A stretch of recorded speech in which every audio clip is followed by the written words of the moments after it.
maqsad biznes boshlamoqchi bo'lgan yoshlarga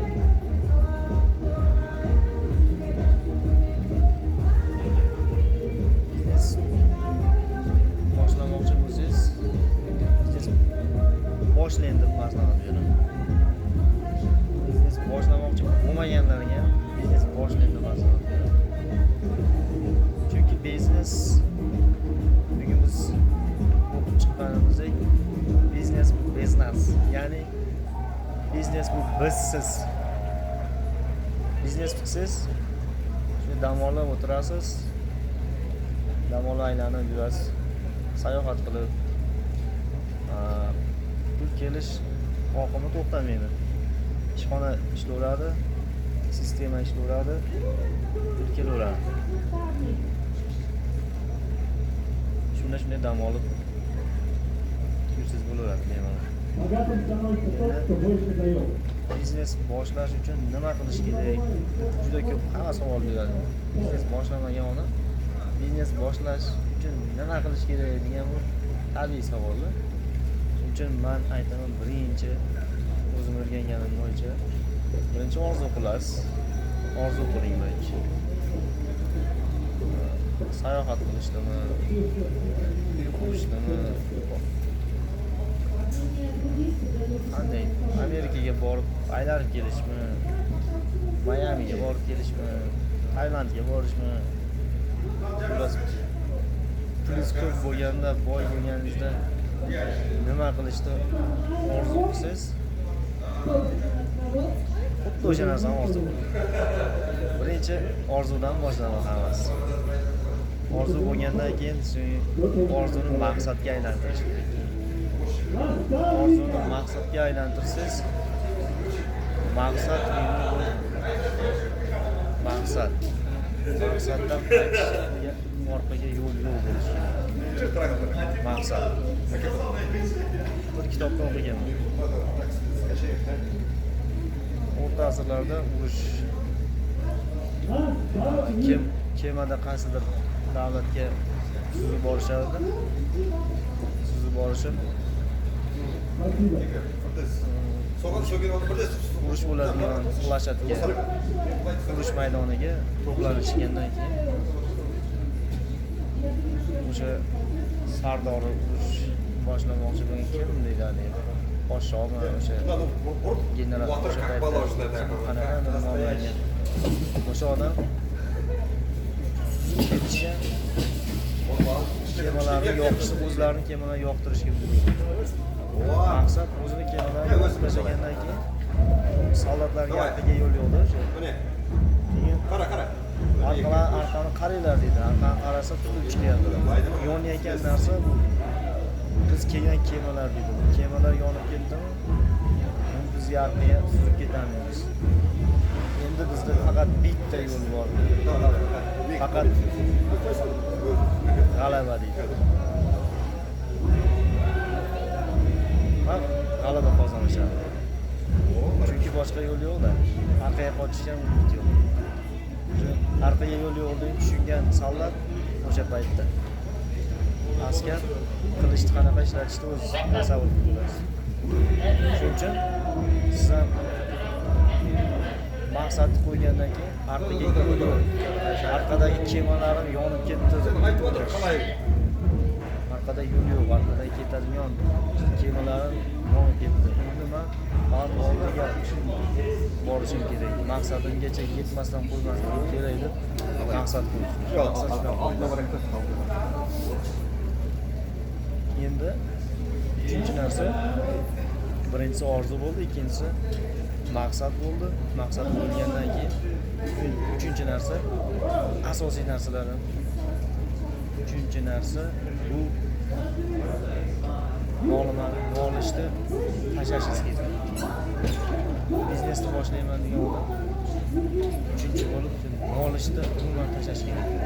Umuman noligan narsani yo'qotish kerak. Bu nolish har xil bo'ladi. Kimdir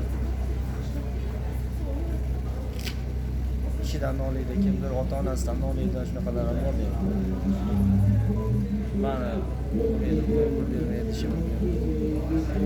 Biz hech narsadan nolimaslik kerak.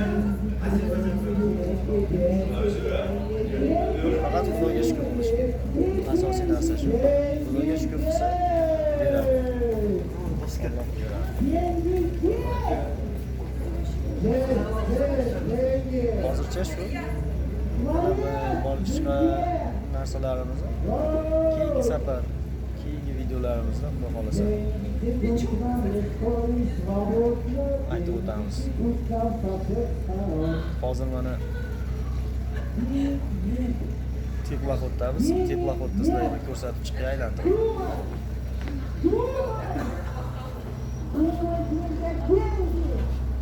Tomondan boshlasak.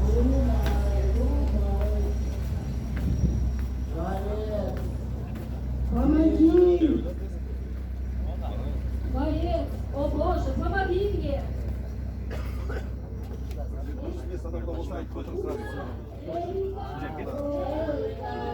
Yerdan Qozog'istondan, Rossiyadan, Germaniyadan, Ukrainadan hamma esengi davlatlar, tadbirkorlar, biznesmenlar. Orqasidan balo bo'lyapti. И вот, наконец-то, результат! Mana shu tomonga tushirdik. Ура! Борис Атлан, есть результат!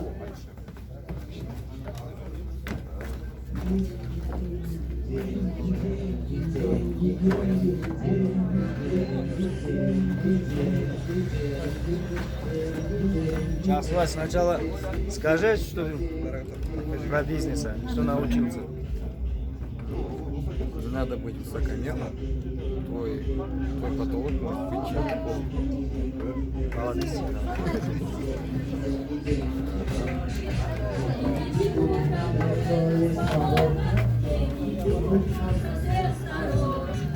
Твой потолок чем-то pol degani sana yetgan patologiya kimnidir poli bo'lishi mumkin deyapti. Shuning uchun pulim ko'payib, ozgina pul qolib, pul ko'payib qoldi deb o'zini высокомерный, o'zini odamlardan ustun ko'rmagan deyapti.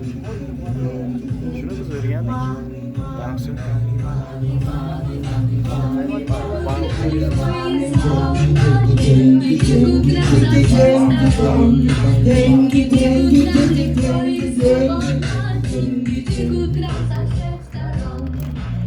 Akasma. Shunaqa gaplar.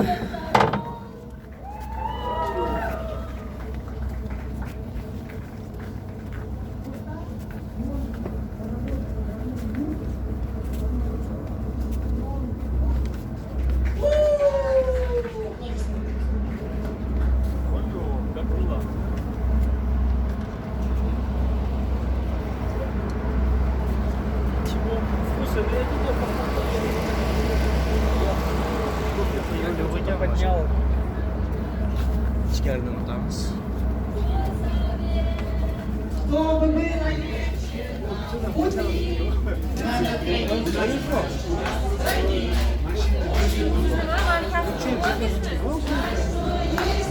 Nima qildimmi?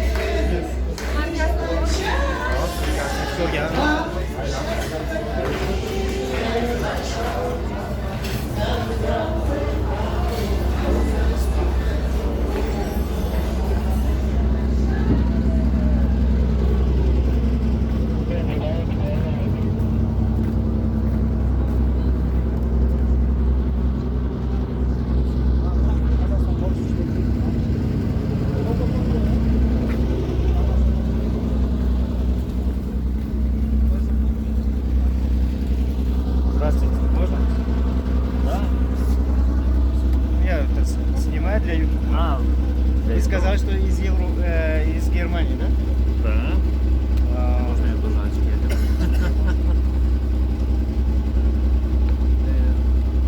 Что хотел услышать конкретно или? Да.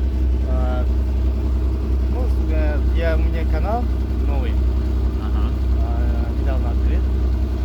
Хочу стартапов научить. Понятно. Поэтому какие советы у вас?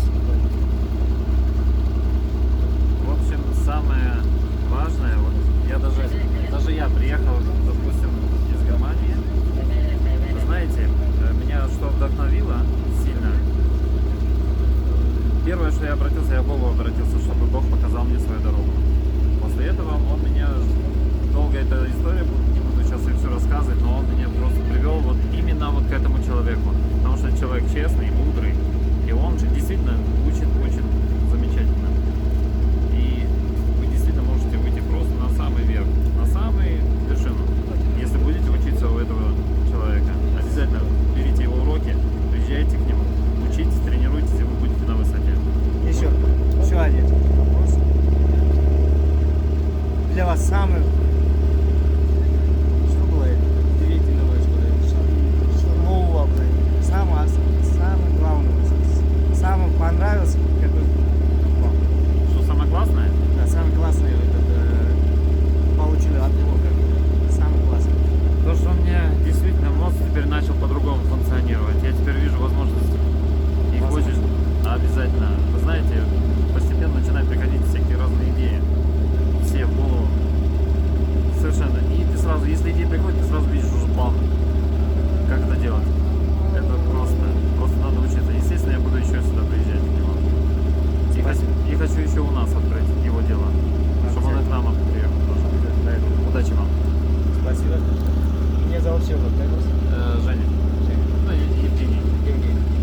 Где вы там собрались выставить? Списали? Выставляете. Молодец, спасибо. Я не знаю, если вам нужен телефон, вы можем обменяться телефоном, я вам могу дать. Сейчас я приду? Но я сейчас выйду. Нет. А? Спасибо, можно? Сейчас это покажу.